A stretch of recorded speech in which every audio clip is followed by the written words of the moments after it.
So I've been wearing the brand new Garmin Cirqa for about a week. A lot of people are talking about it. There's so much interest as a strong competitor to Whoop, as Garmin finally entered the screenless fitness tracker space. But now that I've been wearing this for almost 2 weeks actually, I have some thoughts about it. Some things it does really well, a couple things that I can't believe it doesn't do, and I want to talk about the accuracy of the heart rate, the sleep, and the GPS. So starting off with the price, $199. This is essentially the cheapest way to get a Garmin on your wrist. There's no subscription, so it's much cheaper than Whoop long-term, but looking at other fitness trackers that are screenless, the Fitbit Air and the Amazfit Helio are both $99, and the Polar is $199. So this kind of fits in that realm fairly normally. It also has quite a few options, different styles for the band, it's easy to swap it out, and you have an option for a bicep band if you wanted to wear it higher up for even more accuracy when you're cycling or something like that. For those of you who saw my original first impressions video, I covered some of the key specs of this. For one, this does have a vibrating motor on the inside, but after using it for a while, I noticed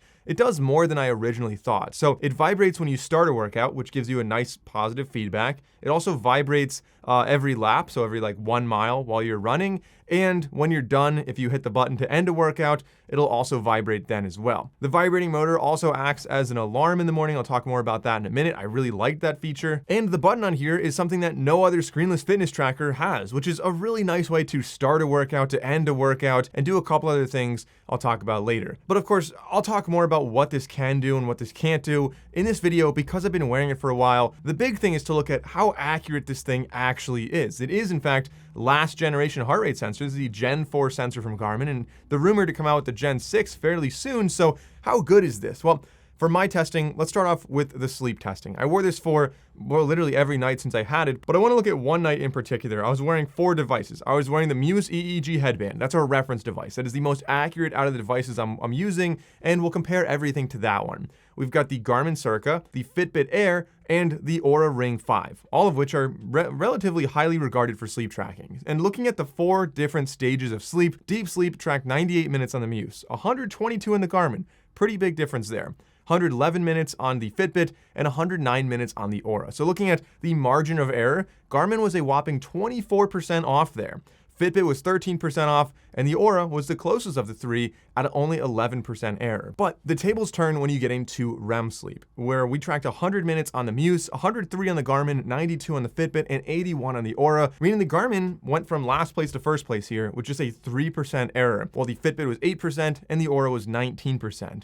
Typically, REM and light sleep are very tough to discern without a good blood oxygen tracking, which I was impressed because I actually didn't have that enabled. Out of the box, this is not tracking blood oxygen. You have to go into settings to actually turn that on, either throughout the entire day or just at night. And for that test there, I didn't have it on. So I think that's pretty interesting. As far as the awake time, they were all fairly similar. 16 minutes on Muse, 4 on Garmin, 9 on Fitbit, 25 on Oura. The Oura was probably the furthest off. I really wasn't awake much at all at night. As far as light sleep goes, again, Garmin did a great job here. 231 minutes on Muse, 237 on Garmin, and then 256 on Fitbit and 263 on Oura, giving us a 2.5% error on Garmin, again, first place here, 10.8% on Fitbit, and 13.8% on Oura. So on this particular night, the Garmin did absolutely the best on light sleep and REM sleep with 3% or less error, but it was way off on deep sleep. So conclusion on sleep tracking, wrist-based heart rate sensors are always going to be generally just mediocre, marginal. They're going to be decent, but they're always going to be off by some margin. And the Garmin Cirqa is within reasonable range and therefore is, in my opinion, as decent as any other wrist-based tracker for sleep. This definitely can get the job done, getting you a general idea of how hard to train,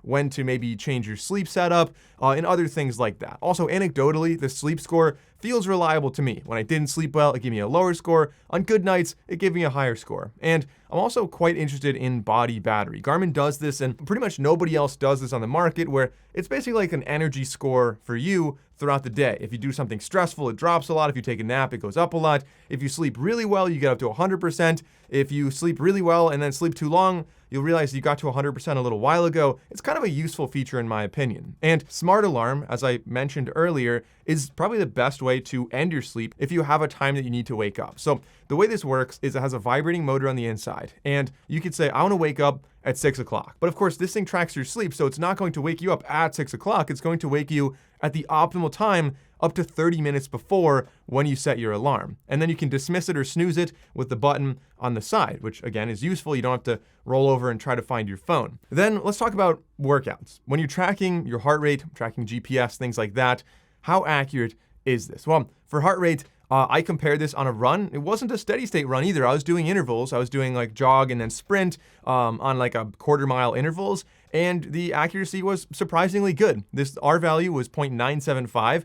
Closer to 1.0 is better, and I've seen watches down in the 0.8, so this was actually doing quite good, and R squared at 0.950. The Gen 4 heart rate sensor on here, overall, really solid. In the intervals, there were some significant misses in the last interval. You'll see that there. The heart rate would sometimes be slow to drop. Perhaps it got stuck on the step cadence, but otherwise, the only other error this really had was in the very beginning, it was slow to climb, but for the most part, it was lockstep with the known accurate Polar H10 ECG heart rate strap, as you can see on this chart. These lines were really quite impressive in my opinion. Now let's talk about GPS. This device does not actually have GPS on board. In fact, it uses your phone's GPS, but kind of in an interesting, weird way. So I ran with the Oura Ring, the Fitbit Air, and the Garmin Cirqa. All three are using my phone's GPS. And it's the same phone, they're all in the same exact phone, but the GPS was very different on all of them, sometimes off by as much as 5 or 10% from one another. And I also have gone on other runs where I didn't wear all those other devices, only wore this, and I wore a Galaxy Watch. The Galaxy Watch is, in my experience, quite accurate. I've done testing on that in the past, and the GPS for my phone versus the Galaxy Watch was very, very different. Phone GPS often over-exaggerates your distance by as much as 10%, sometimes even more than that, and so when this vibrates to tell you the 1 mile intervals, I find it actually quite useless because, well, it's just not accurate on that GPS. Now, this may be different depending on what phone you're using, but I was using the Galaxy S26 Ultra, one of the most expensive phones on the market, and it still did a fairly poor job. And I don't know how much of that is Garmin's algorithm using connected GPS versus the actual GPS on this phone. Now, let's talk about fit and comfort when you're wearing this throughout the day, while you're sleeping, and while you're working out. 3 situations. So, while you're sleeping, I completely forget it's there. I have no discomfort, although I am used to wearing larger watches when I sleep, so I have to kind of throw that out there. Some people may not like wearing anything at night, but I think this is a fairly easy thing to get used to. If you sleep on your wrist, it's not like a big chunky thing that's going to dig into your hand. Overall, very, very comfortable. I like the soft fabric here as well, so throughout the day, I feel like it doesn't really get caught on anything. The Velcro never comes undone. It's not fraying at all after 2 weeks, and I mean, the only thing is that it is a little chunkier than some of the other fitness trackers, like a little bit thicker away from my wrist. So long sleeves, it's summer, so I'm not really wearing long sleeves. But if you do wear long sleeves, I suspect they would get caught on this a little bit more. As far as working out with this, the drying time was actually better than I thought it was going to be, despite being fabric. But again, you can swap this out with a number of other bands, and I'm sure there's already third-party ones on Amazon as well. Now, probably the biggest positive of this device that I didn't expect to appreciate as much as I did was the button when you're stopping workouts. Of course, starting workouts is great, but I honestly found myself almost never doing that because you can only save one workout as your preset there. So I just did strength training. If I'm lifting, I'll just push the button. I don't really care that much about tracking a lift, so I'm not gonna go into the app and set it up that way. It's just easier to use the button. But on any workout you're doing, swimming, biking, running, strength training, whatever it is, you can start it on the app and then you can go and press the button and that stops it, which I find it's much more convenient instead of rushing to open up your phone when you're at the side of the pool to see how long your swim was and things like that. Also, speaking of swimming, like what the hell, Garmin? This was a huge miss. This is the biggest miss on this device. I went in the app and I started a swim workout, but in swimming, you'll notice it just says swimming. It doesn't say indoor or outdoor swimming. There's no option to set the pool length.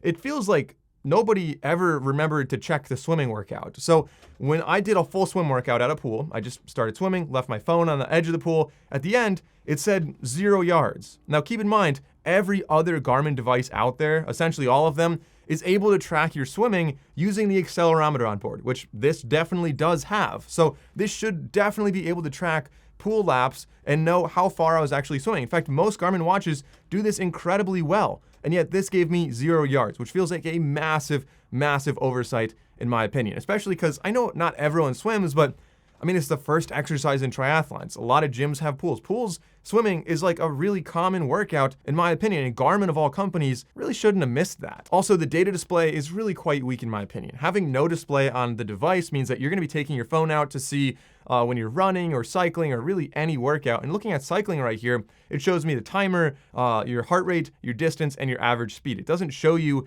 like instantaneous speed or heart rate charts with what heart rate zone you're in. There's a lot of stuff that I would like to see here, some charts or maybe just bigger numbers and colors. This is really poorly utilized space. It feels like Garmin kind of didn't care enough to spend, I don't know, whatever resources. Doesn't seem like you'd need a lot of resources to make this look a little bit better, but it seems like they didn't want to do that. Now, getting to a positive with this device, like I've been saying, accuracy so far has really been quite good across the board. Another one was the step tracking. So I did a 1,000 step test. At the end, this was off by only 3 steps, which I find quite good. That is certainly within the margin of error for even the best fitness trackers out there. Many of them are like 20 to 30 steps off, so I think that's pretty big positive. And the battery life is claimed to get 10 days. In my experience, I'm not far off from that. It's easily more than a full week, then goes a little further. Depends on, of course, how you use it. Considering the size of this and how long Garmin gets on some of their other devices, which are like, 30 days, it is a little odd that they weren't able to get a slightly bigger battery in this device. I'm not really sure how that works with the battery life on their larger watches that have a display, but still, 10 days is plenty in my opinion. As far as the app and features go, let me start a screen recording here and I'll show you the Garmin app. Garmin really likes to differentiate their lineups or the different offerings they have by software. So there's some things that you're only going to get on like the $1,200 Garmin Fenix, and other things that you're only going to get on other watches. They really differentiate it, and I'm not sure why they do that, but it's what they do. So looking at what we have here, the Garmin app. Honestly, I used to really like this app. I loved how they showed all the data, and I loved how deep you can get. It does feel like they're maybe due for a refresh. It looks, but whatever. It gets the job done. So like sleep score, for example, you can dig into everything you wanted to see about your HRV. This tracks your blood oxygen levels. This tracks your heart rate while you're sleeping. Body battery, as I mentioned before, is going to show you throughout the day how well you're doing. Points of stress, it's tracking stress, of course. You've got training readiness, fitness age, of course, it tracks steps and heart rate, as I mentioned before. And if you tap on more on the bottom right, there are so many more things this is able to track, as well as some things that you can manually record in the app, such as nutrition or your weight or your blood pressure. All of that can be added into the app. There is an optional subscription with Garmin Connect. I think most people don't need it. I don't really see a huge value in it, except if you wanted to have, some specific workouts or like the ability to use your camera to scan labels to track your nutrition. But for the most part, you can actually do a lot of free training plans directly through Garmin. So if I go back to home and I scroll down, we have Garmin coach plans there, and that works with this device. You can find, 5K training plans or half marathon or triathlon training plans, and it'll, base it on how much you're running, how fast you're running, and give you a nice plan that should hopefully avoid injuries and get you to where you need to be. Now, a real coach is probably always going to be better, but it's nice that this is available. If we tap on the top right, I can tap on the band and get into the settings, and I was surprised by how many settings there actually are in here. You've got power management settings, where it can give you alerts on here. You've got the option for notifications and alerts, but that's not to the band. That's actually from the app to your phone to notify you like, hey, it's using GPS for your phone, or you completed a workout, whatever, stuff like that. Alarms is where you go and set up your smart alarms, as I mentioned before. And you can record an activity from here or back on the home screen, tap on the plus on the top, and then just go to record activity. And there are,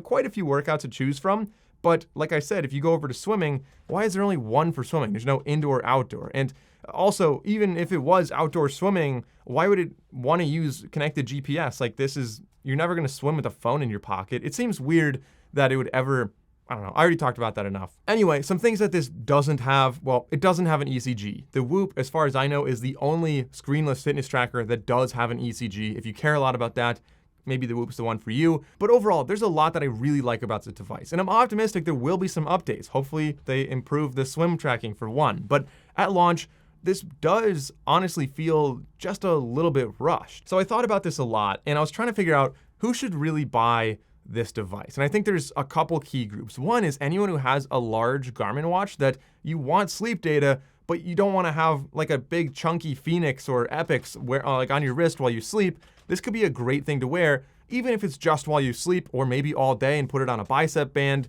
This is kind of nice. Also, anyone interested in buying a Garmin someday, but maybe you want to start off a little cheaper and just kind of get into the ecosystem, $200, like I said, is essentially the cheapest way to get into Garmin. However, there are maybe $250, $300. You can start to get to the low-end Garmins, and some of them have quite a few extra features. Obviously, they have a display for one, or maybe you can look at the Garmin Lily, for example, is a really popular one for women.